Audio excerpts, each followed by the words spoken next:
UK Prime Minister Rishi Sunak conceded defeat to the centre-left Labour Party early Friday, which was projected to win by a landslide in the country's general election, delivering a huge blow to the ruling Conservative Party after 14 years in power.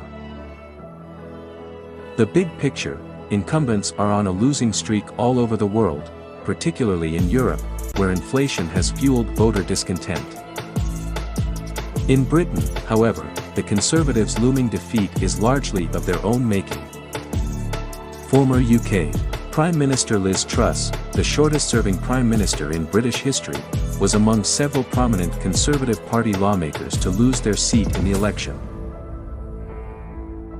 By the numbers, the British network's exit poll indicated Labour won 410 seats in Parliament, a majority of 170.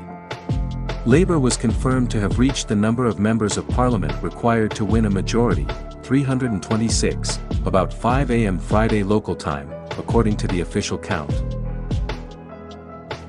The Conservatives were on track for 131 seats, down a staggering 234 from Boris Johnson's 2019 victory.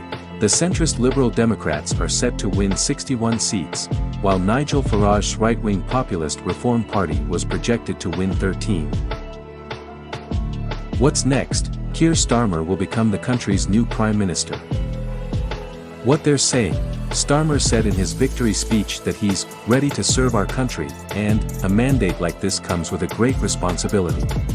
The Labour leader said earlier after winning his Houses of Parliament seat representing London's Holborn and Street Pancras that people here and around the country have spoken, and they're ready for change. He added, "The change begins right here. It is now time for us to deliver." Sunak said it had been a difficult night for his party and he had contacted Starmer to congratulate him. "I am sorry," Sunak said while addressing supporters after being re-elected as MP for Richmond and Northern Allerton in the Northern England county of Yorkshire. "I take responsibility for the loss." Flashback: the Conservative Party has shuffled through 5 prime ministers since the 2016 Brexit referendum, and 3 since 2022. Sunak has spent the past 20 months trying to pick up the pieces after his short-lived predecessor Truss panicked the markets with a tax-slashing budget, and her predecessor Boris Johnson was swept out by a slew of scandals. Before that, it was David Cameron who gambled the country's future by calling, and losing, the 2016 Brexit referendum, widely seen as a precursor to Donald Trump's victory in the US. Cameron's successor, Theresa May, resigned in 2019 after Parliament repeatedly rejected her proposed divorce deal with the European Union.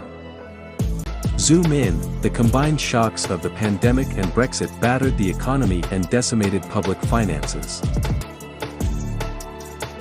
Regardless of their platforms, neither party will have much cash to play with.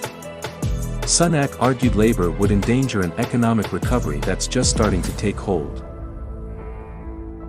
Voters didn't seem to buy it, in part because Labour is also campaigning on fiscal responsibility and moderation.